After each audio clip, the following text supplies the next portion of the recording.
Yes. There we go. Hello, everyone. Good morning to the folks in the US. Good afternoon to the folks in Europe. Today is January 18th, and this is a bi-monthly meeting for the dPID working group.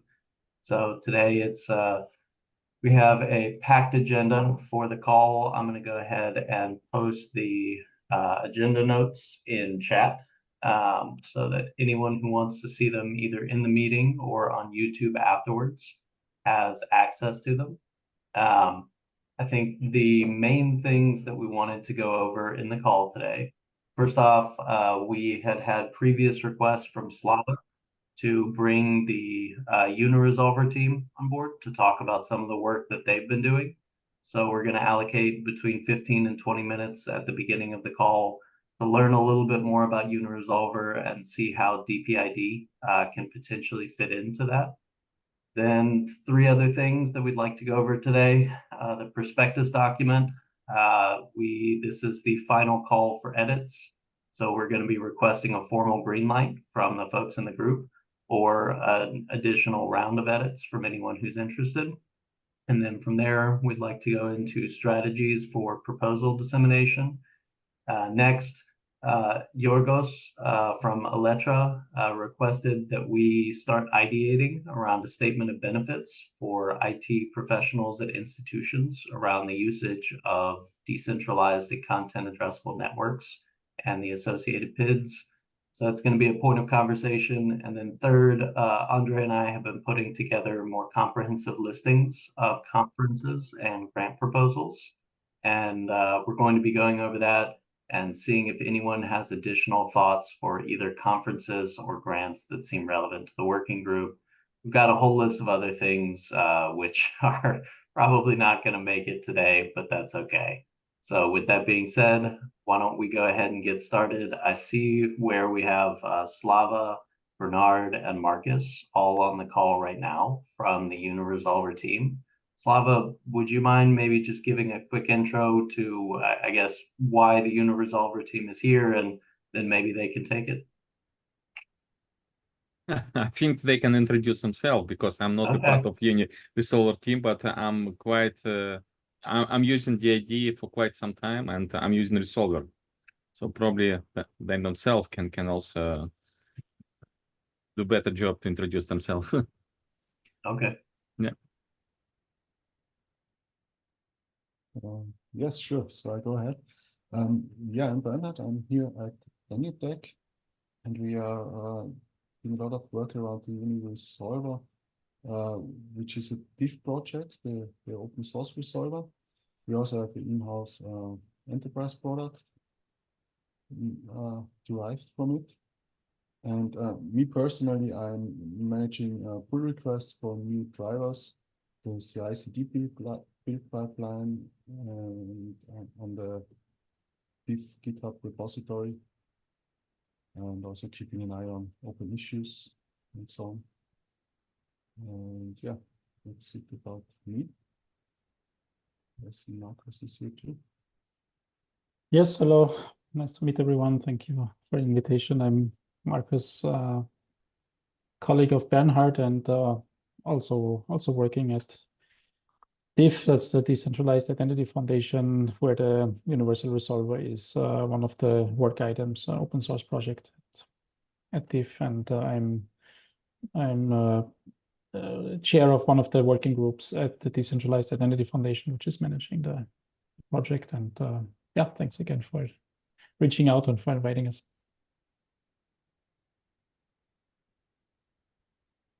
Oh, I'm on mute. Absolutely. And thank you for joining. So I think what we were hoping from the call today was to learn a little bit more about the work that you're doing at Uniresolver and to potentially see how dPID as an emerging persistent identifier within academia, which uses decentralized identifiers as kind of a part of the larger tech stack, can potentially fit into this. So maybe it would be helpful if we gave a quick overview of dPID as it relates to dIDs to start with. Yeah. Yes. Chris, are you on the call at the moment, or Andre, either one? Sorry? Chris or Andre, would one of y'all mind just giving that introduction? Maybe Chris would do if Sure. So hi, thanks for joining the call today. So essentially, dPID is a system to offer deterministic resolution, and it relates to dIDs in the sense that it's dID conformant. So the dPID standards are dID conformant, and we also use essentially an instance of the side tree protocol, which is used for creating scalable public key infrastructure for dIDs. So one of the core ideas of dPIDs is, hey, there's fantastic infrastructure built around decentralized identifier that is gaining maturity in the space, right? This infrastructure, as well as its protocols and primitives, is inspired and driven by the need for better identity models. But it happens that we can use the same type of infrastructure in the protocols to create a new class of persistent identifiers for digital objects, like objects in the scientific record. And if you think about applying these technologies to the class of problems around persistent identifiers, they start providing you with very interesting properties. They can scale, they can have deterministic resolution, they provide secure data, they provide ways to ascertain the provenance in a trustless way. There's all sorts of, as well as secure timestamping, right? So essentially, it allows you to create a new type of PID system / multi-client databases where many different entities from around the world can contribute to pinning data and providing resolution to these resources, right? So that's a little bit the relationship. So I would say that there's a definite overlap between the tech stack used in the space of decentralized identifiers applied to the problem of identity and what we're making use of it right now in the space of persistent identifiers for digital objects for the scientific record.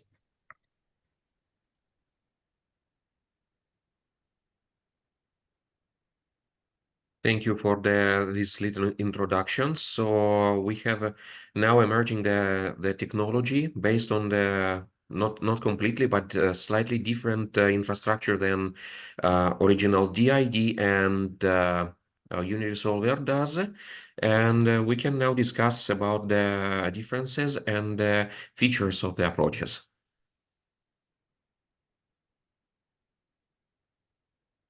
Do you have any thoughts about Slava at first, about the questions you have placed before?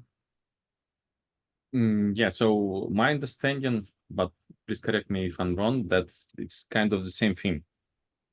Because I don't see kind of differences between dID and PDID. Well, only implementation is different, but all principles and protocol should be the same. Please correct me. Yeah, no, it's essentially that's absolutely true. So okay, so my next question. Stack, yeah, but there's a couple of like differences, right? So like in DID, so essentially we have DID documents and DID signers, and we are using the properties of these protocols and implementing instances of them to extend that to the use case of scientific research. Right. So if I'm correct, you can easily integrate it with Uniresolver. Yes, absolutely. Any type of result. Okay, sounds great. So when it will be there, because this is like first way how you're going to inform people and ask them to use. I'm working on a lot of use cases related to decentralized identifiers, like for example, control vocabularies building. So we're using artificial intelligence to get ontologies extracted from LMs, and we want to create all these relationships and put in control vocabulary and make it multilingual. So that for that, I envision usage of DID. So I want also multilingual properties to be linked to specific DID, right? So what requires for me to switch from DID to dPID? So nothing is really required. So there's a in a sense, there's a protocol with entities, right? And these entities have classes like research objects, like open metadata annotations, like you're describing. Every object on that network is signed by a key, and so you can participate in that network any way you want. The thing is the PID dPID itself resolves can also function with the DID resolver, right? Because it's conformant to the DID schema. So essentially, you're creating signed documents. You're signing digital objects with this key, and with that signature provides provenance to the person who on the network created that digital object. So you can do this right now. There's libraries for that we're setting up, and it's not just that. It's also that it provides you with a secure timestamp, right? So like the timestamping of the time where that happened is also provided, and what is also important is indexing capabilities, right? So the ability to query that data at scale with the type of speed and performance that's expected of modern database systems, right? So yeah, this is a long answer to say that it's a library where you can build out these objects that you sign with a DID, right? That you use a DID key to sign these objects or sign any type of data entities. And the DID itself can be at multiple levels. It can be at the level of the institution or the platform, right? There could be a single DID for, let's say, University of Austin. There could be a single DID for a platform provider like bioRxiv, right? But you could also imagine that you have multiple DIDs because the platform lets users set up their own DID to sign these objects. This is what we're doing in the prototypes we're building out. So yeah, that's also the question of like, what is the scale? You can imagine cases where you might have a service that generates metadata, ontologies, and control vocabularies to annotate digital objects on that record. They would sign all of these metadata and contextual element with a service-related DID key, for example, right? So, and I think this is a question of like, it's really a question for the people who are running implementation. What is the sensible level for that key? And as we know, there's challenges with keys around security and OPSEC and all these things. And sorry, please let me do a little remark. So there is also an aspect. Once Uniresolver uses blockchain technologies to have a provenance for the immutability of the data, the dPID can yield this to the protocol level. So we have a built-in out-of-the-box immutability mechanism in the terms of identification of bit streams in the underlying technology of the system, because it's based on the IPFS protocol. So this is one of the features that could be useful for the people, for example, who actually cannot allow the hard forking of the blockchain, and who wants to make the data immutable in terms of dissemination and protocol.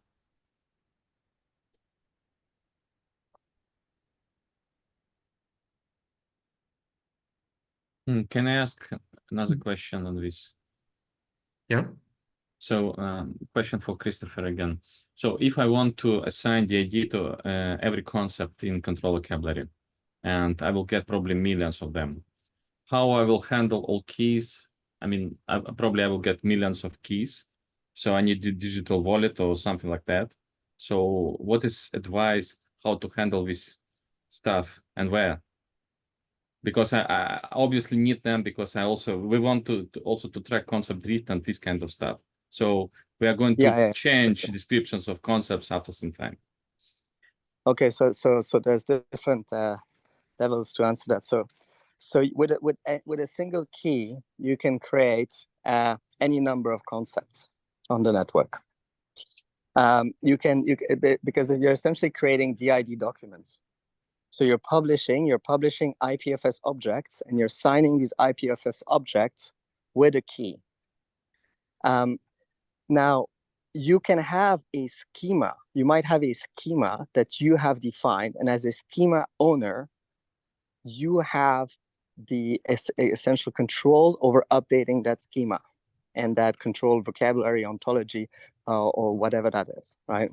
But you could think that your application portal can have a single dID that essentially traces provenance to your portal, your application, and signs all of the digital objects with that key to create these dID signed documents. So you could also think of another configuration where you want to have maybe sub-services, or you want to be able to trace different services, where you might have an architecture where you have agents that append metadata to existing research objects, and you might want to have a degree of separation between these sub-services, and you might have multiple dID keys. In the case of a user on your platform, you can either have the user create the data on your platform. Let's say the scientists from the institution, they could upload their data set, and then it would be signed with the dID key of the service you provide, of that platform. Or you could have that done at the level of the individual scientists, where they can log in with ORCID. And when they do that, we create a key in the background, and we link that key to their ORCID profiles. And we provide them with pathways for key recovery to their email, to their ORCID link email address, for example, right? So there's ways to do that. And I think this is really a question of like for the software engineering team, right? And the product team is, what is the level of provenance you want for these digital objects on the network? Yeah, sorry. Well, there is we can do the following, because the discussion is very interesting, and it comes to be much longer than we have time today, and so we are inviting everyone to involve in our Mattermost conversation. So we'll create a dedicated channel, and we can discuss there all of the questions. Now, Marcus, what do you want to ask? Just don't want to take a lot of time, but and we're of course not so familiar with the use cases in the science community and dPID, but just the universal resolver is basically a collection of different DID methods, right? It's an abstraction layer on top of different types of DIDs. So the universal resolver itself does not have a dependency on blockchain, and it does not really have an opinion on how DIDs get implemented. So it's an abstraction layer for different types of DIDs. And from listening to the conversation so far, I think what you have with dPID using IPFS and so on could perhaps just be considered one DID method, right? One type of DID. So I think I agree with Christopher that it should be relatively easy to add that to the universal resolver. But we'd be happy, of course, to work with you on Mattermost on making that possible, or doing the integration. Yeah, and we can schedule one of the dedicated meetings for discussing this problem. Let's do it by the end of this call. Yep. Sounds good. I think we can definitely do that. So Andre, I know the next thing we had on the agenda, if we're okay to move off of the DID and Uniresolver topic and shift that over to Mattermost, is dissemination of the prospectus. So I can quickly pull that up and share my screen, in addition to sending over the link in chat. So one of the things that we wanted to get through today was a view of the prospectus itself to see if anyone had immediate changes. Has anyone in this call not had the chance to read through the prospectus to this point?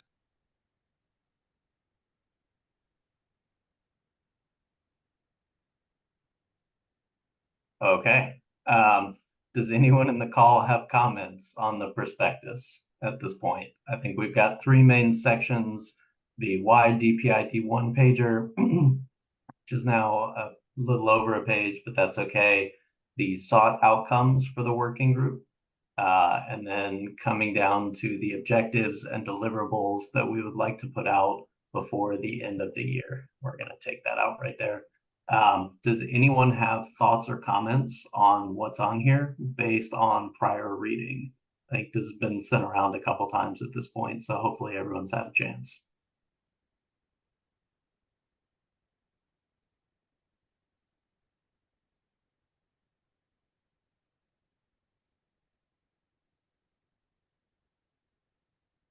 Slava? Yeah, sorry for my naive question. I see a lot of mentions of data, but I really believe that DID and dPID is something for metadata records, for data sets on metadata descriptions level. How you're going to store data itself if we're talking about, I don't know, petabytes of data? Yeah, so I think, let me turn off the alarm. I think for the purposes of this prospectus, it is metadata and data are treated similarly, or at least referenced similarly. That being said, one of the things that needs to be considered is the way that replication via IPFS can be used to prioritize the storage of metadata across a wider network as a part of supporting dPID.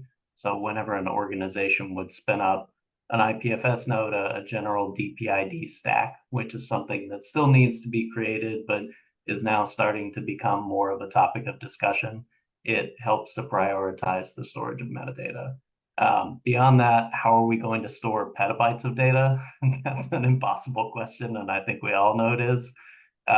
The answer is by having it marked as a dPID, we can work to make it easy for people to help store portions of that information on IPFS, with the understanding that the only things that need to be truly persistent moving towards permanent is the identifier itself and the metadata.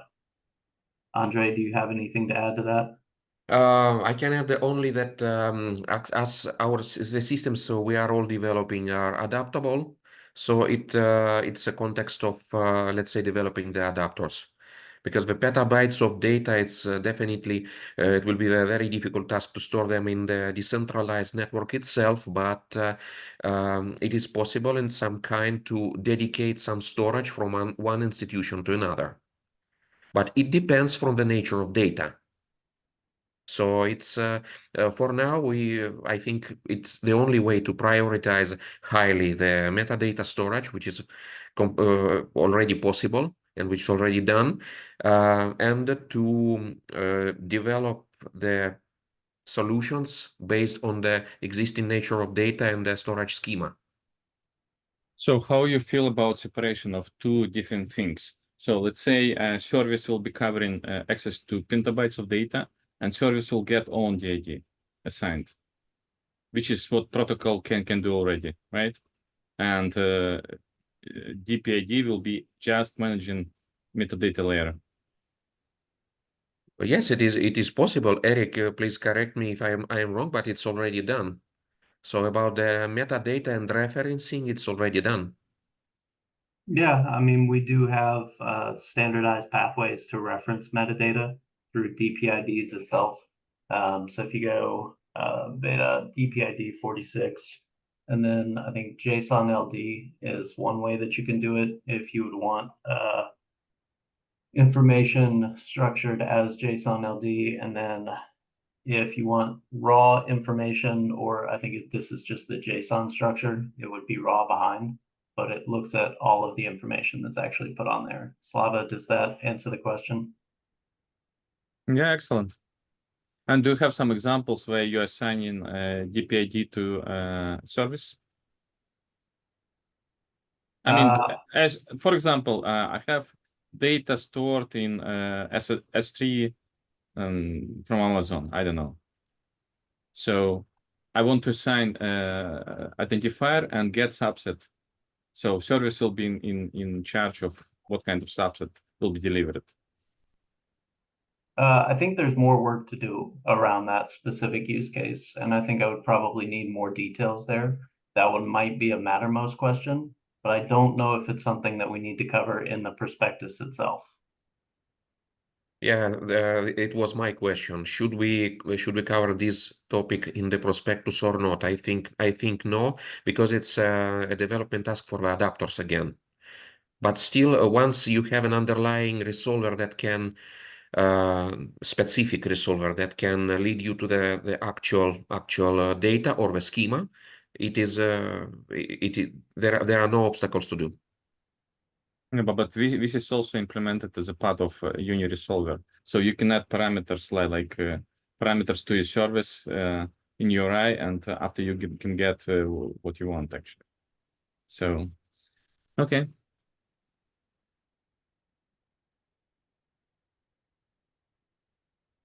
Jonas, what do you want to ask? Yeah, I have a somewhat of a stupid question, but sensitive data, is that something that will be taken into account? Does it need special attention, or does this work independently of security issues?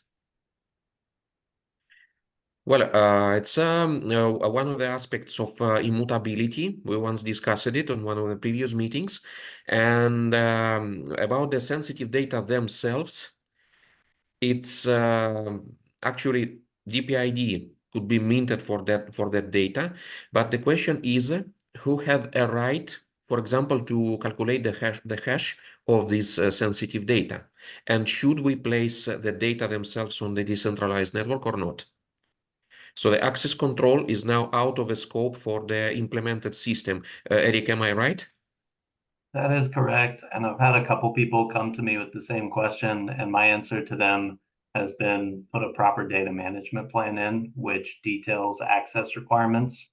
And from there, people can work their way towards your data. It's probably best to start out with simpler use cases on the system, things that don't have GDPR restrictions, things that aren't private data, and work our way towards that. I know that there are ways that people can store private data on IPFS in a way that is GDPR compliant, but it's something that's probably a little further down the road. Yeah, So thanks. now we have only the cases that should comply to the GDPR. We don't have another cases. I mean, to study. There are cases where data cannot leave the country where it's located. Mm-hmm. So you need to be applying for actually getting that data in a form where you need to, at least for Sweden, you need to go there with your passport and show that you are a co-worker that is eligible for looking at this data. So it's but it would be really nice if you could resolve any distributed PIDs to a document that says you will need to do these extra steps in order to get access to the data.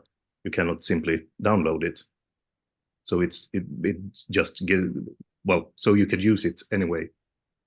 Yes, so it's about the metadata storage. Metadata storage and referencing the, let's say, the landings and the access control adapters. Yeah, and you need to make sure that nothing there is sensitive or private. Okay, so it's now it's more of a, let's say, compliance question about the metadata schema you are able to mint the dPID for. Okay. Yeah, so if it answers your question. I think it does. Okay. And Okay. the approach that we've been taking to a lot of these is saying, starting small and building from there. So as we find some of these questions, we've been documenting them in the prospectus and in the notes documents as additional follow-on proposals that will likely need to be made by the working group, or additional projects that will likely need to be,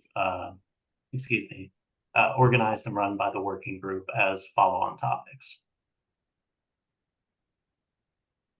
Excellent. Soon enough, we're going to make our way through the alphabet. I have no questions on that one. Is there anything else that folks think would need to change about the prospectus? Any other questions, any other comments before this gets minted into a dPID?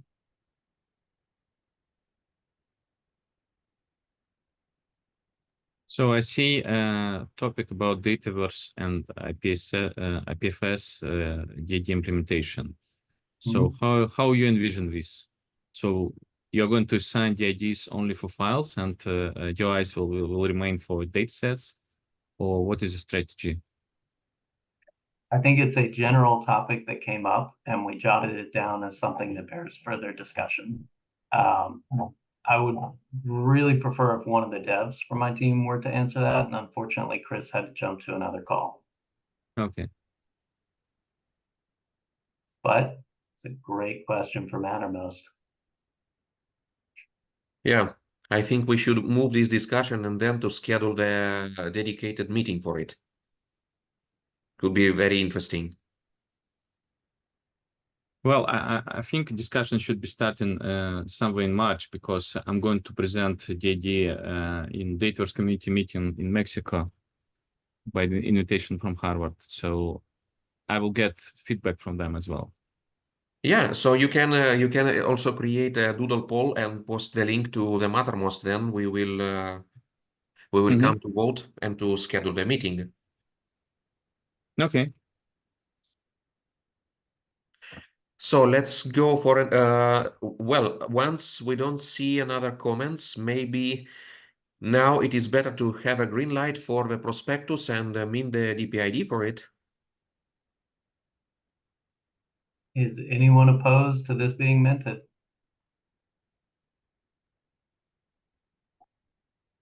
Seems Awesome. like. Seems good. Wonderful. So we got the green light. I think the next thing that we're looking at is dissemination planning. Who would be interested in this topic, and how do we get this topic in front of the right people? Well, in dissemination point of view, I have my own list to disseminate the prospectus on. And it will be good that I will share it. And it will be good for any one of us also to share the dissemination list. And we will create probably the standardized mail to send it and to collect feedback if someone would decide to reply.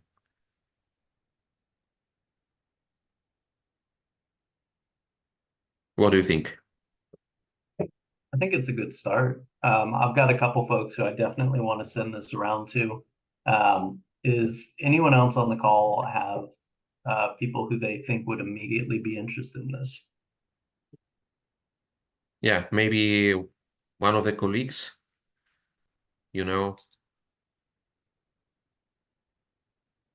librarians, technical leads, data curation team leads, or someone like them.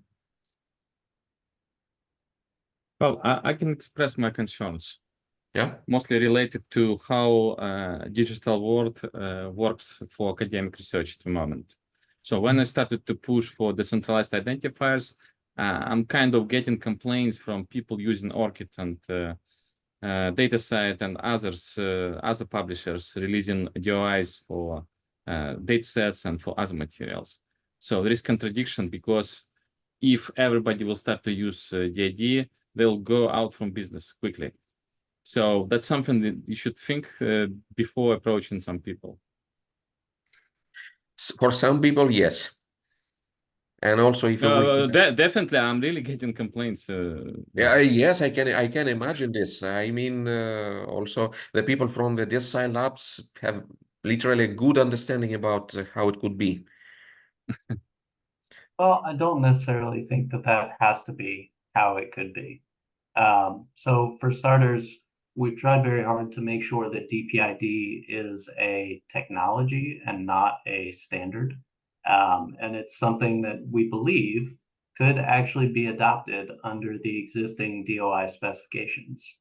So it's not to say that anything necessarily has to change. I think the idea of moving past a landing page is something that we're going to run into as an academic enterprise regardless. But for machine actionability to happen, we do need these kind of granular persistent identifiers. Chris, I see where you've got your hand raised. Yeah, I'm just thinking about, because this is a conversation you and I have had too, Eric. And there's a lot of feelings around identifiers. I think, what Slava's saying resonates.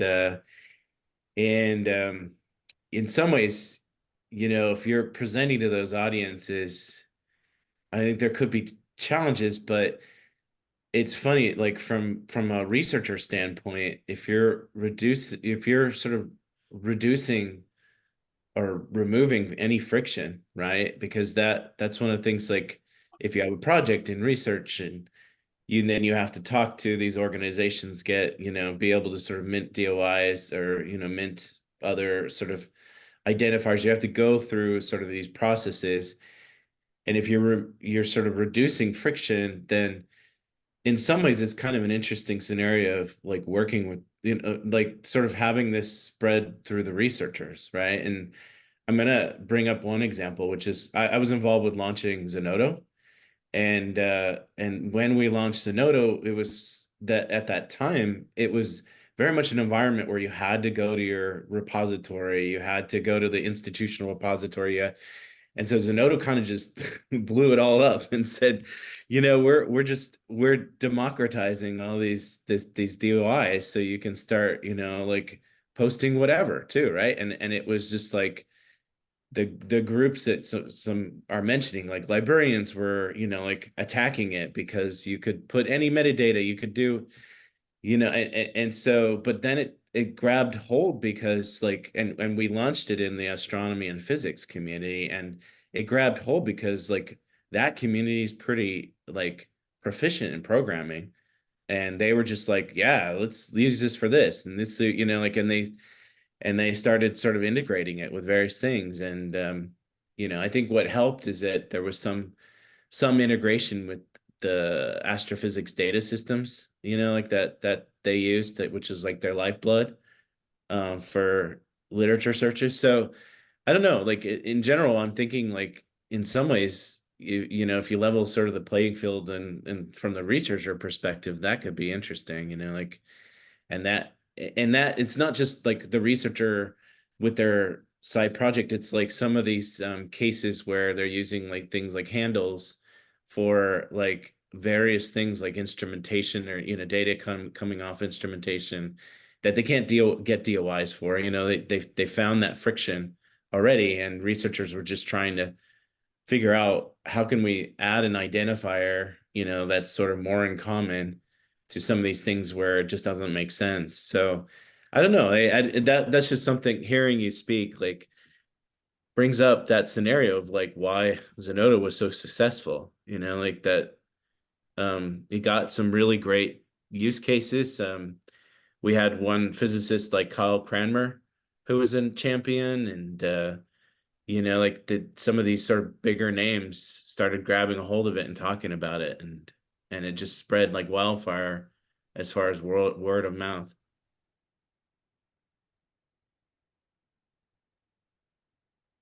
I think that's a very elegant solution to a very complicated problem. Finding some of the points where the friction in DOIs is already a problem, where people are looking for solutions and can't necessarily find it. Handles for instrumentation, I've heard concerns around data provenance and collection and data equitability. I think the African PID Alliance is another group that's very passionate around trying to have more granular identification and access control moving through the scientific record. Another interesting point is a lot of the work around reproducibility that's happening right now and the importance of artifact fragmentation within that. So finding some of these key points where we can fit into gaps in the current system is critical. Can anyone think of existing gaps outside of what Chris has already mentioned? because I think that's a great line of thought. Well, from my point of view, the underlying problem here is key infrastructure, because the friction which we have on DOI and handle, that's you cannot manage your, let's say, for example, private keys. So you cannot sign, and it's actually a dream for many people to have only one private key to sign the data and to disclose themselves that they are publishing this data without referring to some external agency, and the necessity to present, for example, their IDs and the other things. So I think it's one of the factor of, let's say, factor of friction. And then there are still some possibilities to resolve. In Zenodo, it is done using actually the delegation. In the decentralized approach, it is done just slightly in a different way.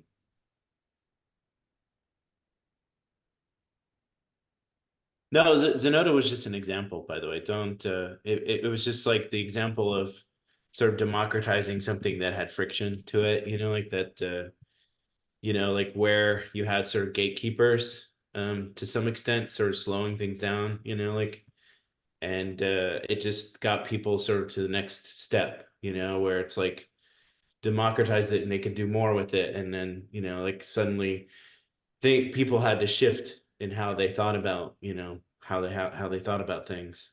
So anyways, which is an example. Yeah, no, Slava, I see where you got your hand raised. What are your thoughts here? Yeah. So I think, well, how we feel about shifting focus from research data to AI-generated content. So obviously AI is being used for a lot of stuff now, and there is no possibility to get DOI for stuff that we will generate for image or video, right? But in the same time, if you'll get PID supported for this kind of materials, you can win a lot because this community is very active, and big companies like Microsoft will support you definitely. Video, sorry, you kind of broke up a little bit. I didn't get the full use for case. video and AI generated content. And also, I have for today, by the end of this call, probably we would have a little time to discuss another use case from even with the data model from the world of contemporary art. So I think Slava is right. It's really a good example and really a good opportunity to implement something. Another one that's come up on my radar a couple times is the idea of container systems for library collections. So having persistent identifiers that wrap around collections of individual pieces of content and can be customized, where any given container can encompass an arbitrary number of files or artifacts, and one artifact can be a part of multiple containers. That's another interesting use case, which I think can really hit home. I've had 2 or 3 different librarians mention that idea to me as they hear this. Then Slava, you also mentioned the idea of controlled vocabularies through this system. Yeah, control vocabulary, just perfect example, especially generated by AI. Yes, it's really a perfect example. And also about the collections of, even about the collections of terms.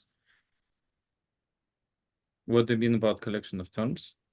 Like it is done, well, I didn't remember exactly, but was one of the ontology collection in the Expanse project about photon and neutron data, a controlled vocabulary in a machine readable form. So it was stored like a key value pairs. As a bit stream. So it's a perfect example how the data would be stored as a bit streams in IPFS instead of having them stored in some key value database on some server.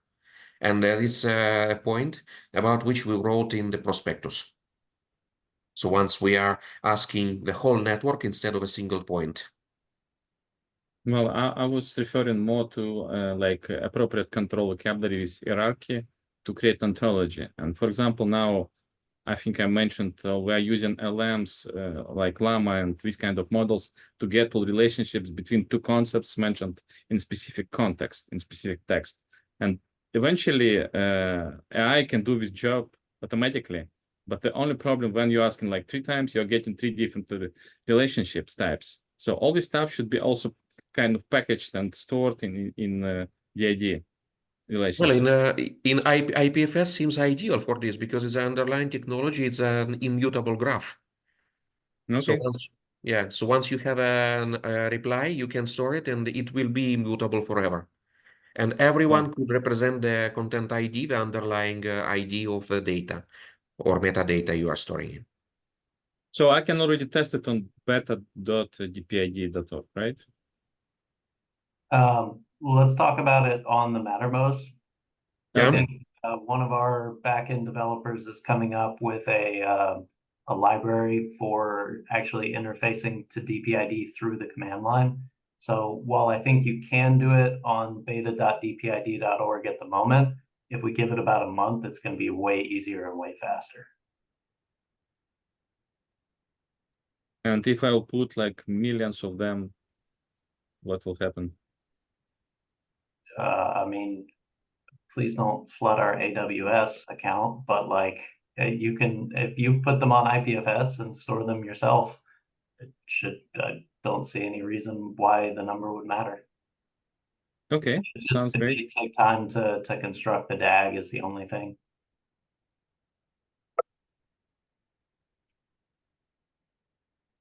Yeah, I created now the channel in Mattermost dedicated to Uniresolver, so anyone who could join may may subscribe on this channel, and then we would discuss it.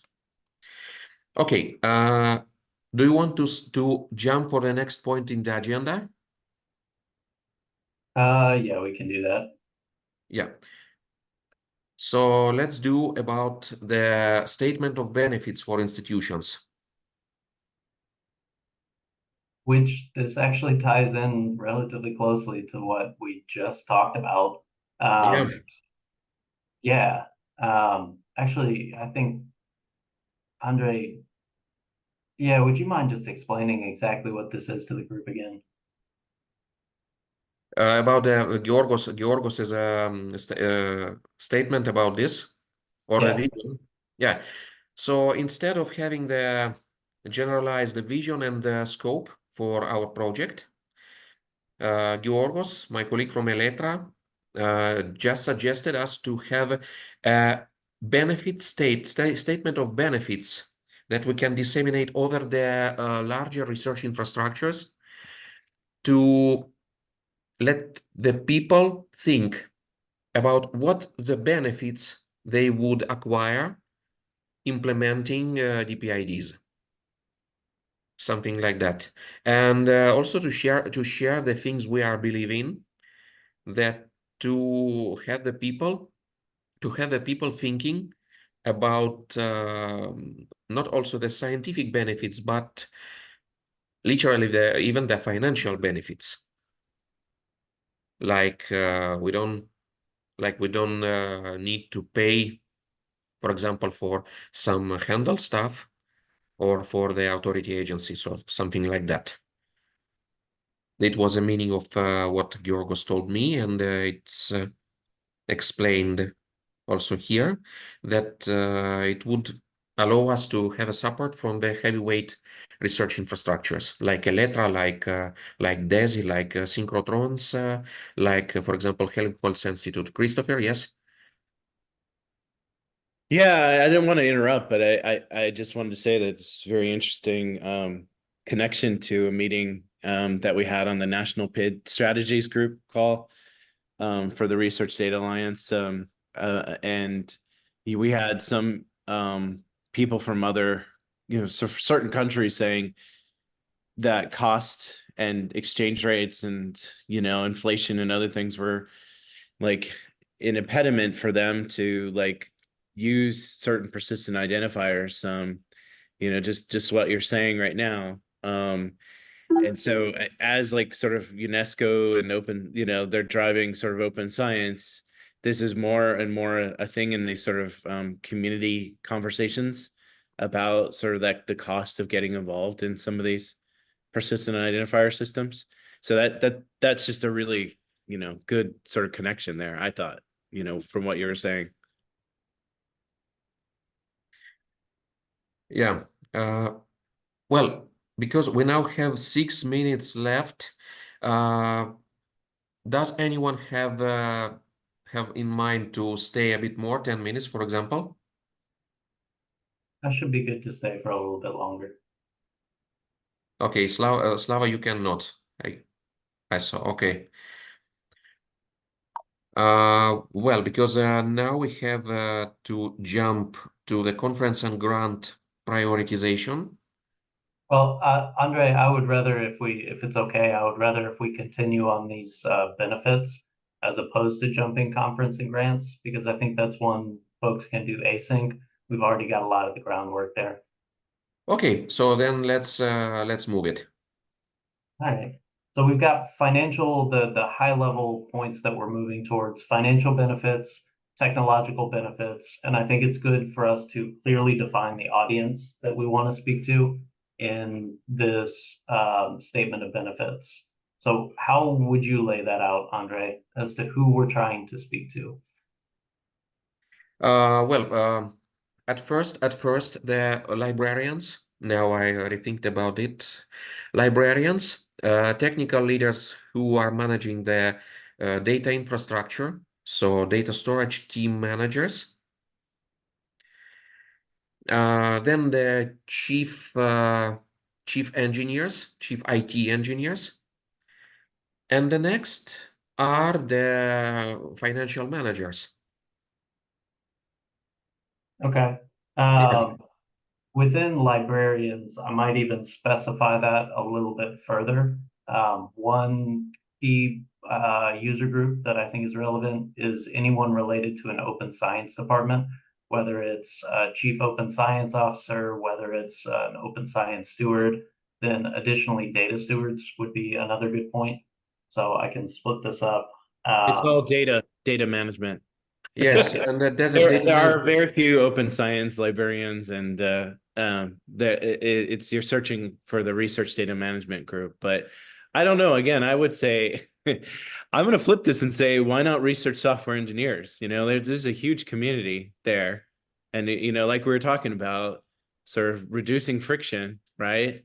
And those are the ones with the means to develop things, to prototype quickly, like as opposed to librarians, like are more ingrained in infrastructure. They have to talk to the researchers, like they're sort of dependent on their IT systems.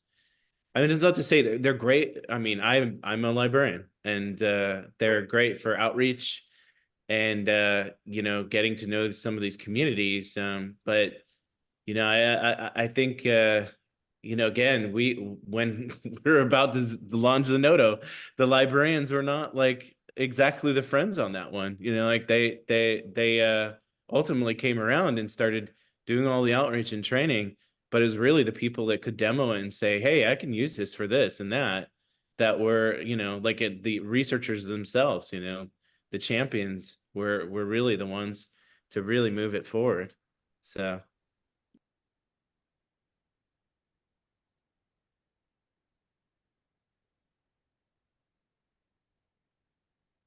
No, I think that is actually a great point and is something we should be looking at. Okay. I mean, there's two big communities. I'm in the US RSE Slack. There's a lot of them there. And then there's the UK one, which is the biggest. But there are other RSE groups around, like Germany has one. They all have their separate channels, but I think the UK one is the broadest one, just RSE, I think. But those are where you sort of get those bridges between people that were like researchers that have become developers, like, so anyways, yeah. Yeah, and it will be probably the UKRI, United Kingdom Research Infrastructure, will be the first point on which I plan to disseminate our prospectus, to be Chris, honest. do you have links to any of those Slacks? I can send them to you. I have to hop off though. I'll send them to you, Eric. Yeah. All right. Thank Okay. you. All right. Much appreciated. Take care, everyone. Bye. Thanks. And thanks to everyone else who joined today. I think we're going to, Andre and I'll probably stay over for about 10 minutes. So if you can, much Yes, appreciated. I will. Yes, let's do. Okay. So research software engineers, I love Chris's points about quick demos. It's also probably important for us to involve members, anyone working in kind of these distributed networks in academia already, or focusing on dPIDs. I think that's another great way to go. Who else could move quickly is another question.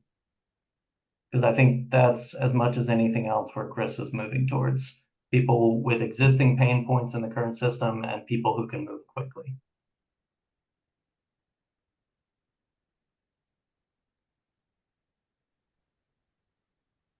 Yeah, sorry, just dealing with some notifications on my screen. Yes, the people are leaving. Okay. Jonas, are you able to stay a bit more? I can stay for 5 minutes, not Okay. 10. Okay, so before Eric, what do you think about to discuss the thing I have discussed yesterday evening about the one of the possible use case in 5 minutes? Yeah, let's do it. Okay, so let me please share my screen. Sure. Yep.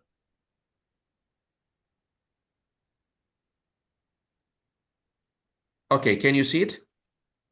Yes. Yes, this is let's say the use case I discussed yesterday with my friend who is a Russian Spanish painter, professional academic painter. And she's quite interested in minting the persistent identifiers for the artworks to be reproduced and distributed in both material and hard copy and digital form. So in this short discussion, we actually developed the metadata model and the use case model about how the artworks should be identified. Mhm. So if you can see, please have a look, and we can. It's Yes. Oh, actually sorry, very similar. Sorry. Just a sec. Yep. Yeah. It looks very similar to what you have for a research setup. Yes, and this is why I decided to discuss it now. Because it actually it seems at first it's the thing that no one does.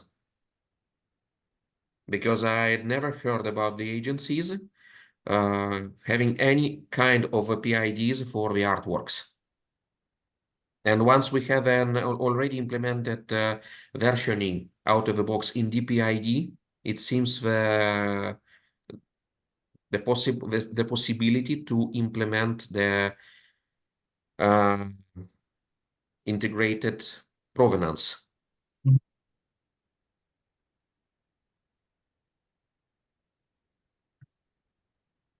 Yeah, I think that could be very interesting. Yes. I think And even if you train an AI to make your art, you could even have a reference to that training set, so that you could sort of give credit to an AI if people want to do that in the future. Yes, exactly. If you have, for example, the dPID minted for the model. Yes. So yes, it seems very interesting, and actually, I wanted to see if Eric and Chris will see that would be an interesting point for the development team. What do you think? Possibly. I think I need to read into this further and ask some additional questions on the Mattermost. But at first glance, it seems very well aligned.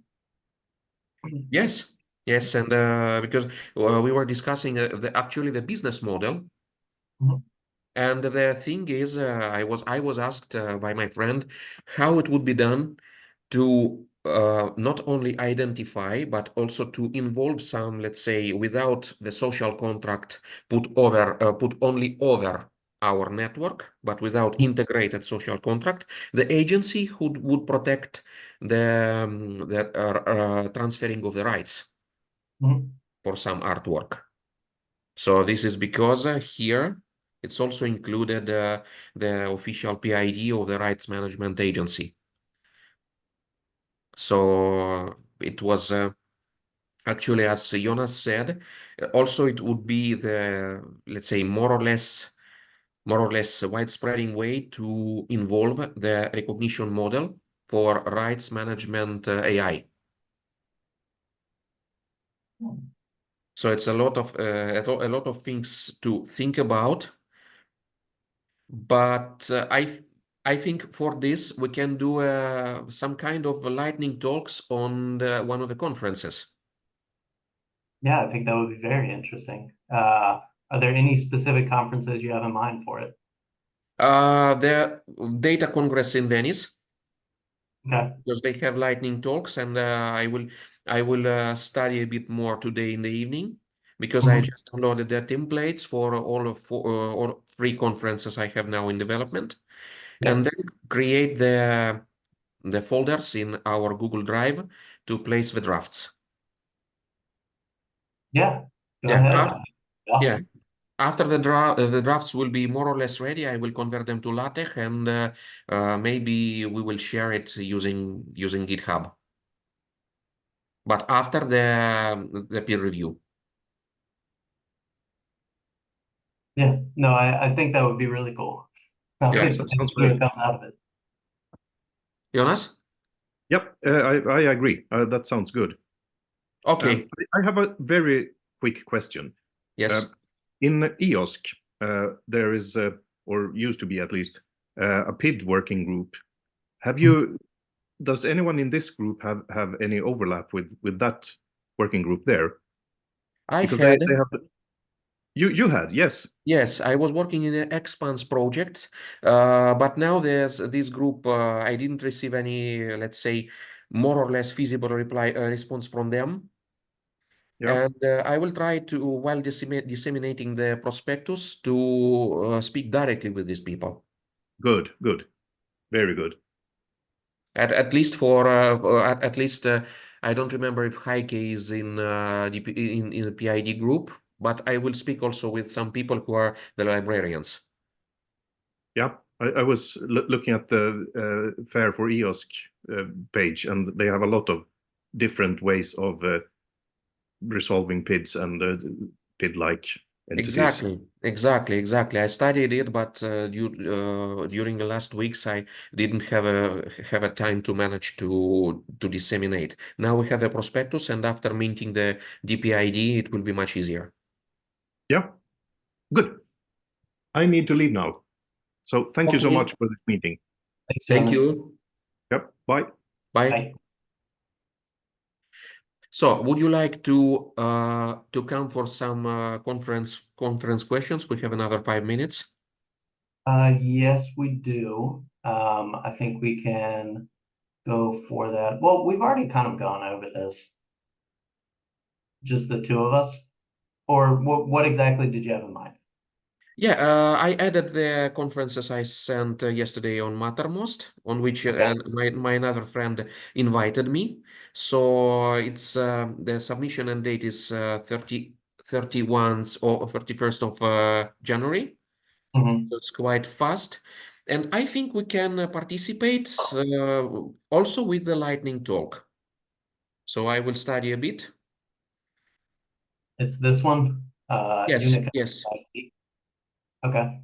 Yeah, no, I think that would be fantastic. And especially if we can make a just kind of a draft lightning talk by the 31st, then hopefully that has quite a bit of content that you can copy paste to other conferences moving forward. So I think Yes. what's important there is we can make repeatable artifacts. Yes, the only more or less alignment problem I will have only for the EUCOMES, but this conference for me it's actually must have, so I will try to align as much as I can. Mhm.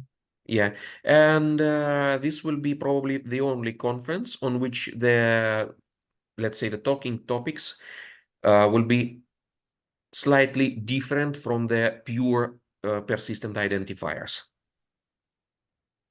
Gotcha. Okay. Well, then hopefully it's not too drastically different, but still an interesting way to go. No, absolutely, absolutely. Because I had an old work about the IPFS in robotics, so we can Makes sense. easily revive it. Well, about the next meeting, I think it will be much easier to create a doodle poll because for you it's 8 a.m. Yeah, that's Yeah, so I will probably create a doodle poll with from let's say 3 to 6 p.m. Central European time. I think that would be really nice. We actually got a request from George Strawn saying that he wants to join the next call, but that he's not waking up at 8 a.m., which Okay. he's allowed to say that. So if we could push it closer to 10 or 11, a more reasonable time for the US, we might get a little more US participation. This is an early morning meeting for us. Okay, so then I will create a doodle poll and a folder for this document for dissemination. Awesome. Yes, so the dates will be 30 of January and the 1st of February, I guess. No, that makes sense. Yeah, it makes sense. And for me, both days are working. Okay. Yeah, Okay. no, I think that should be good. Okay. So then we have a plan and we have conferences. Okay. We do have a plan and we do have conferences and we're good to move forward. Yeah, so I'm stopping now the recording. Okay.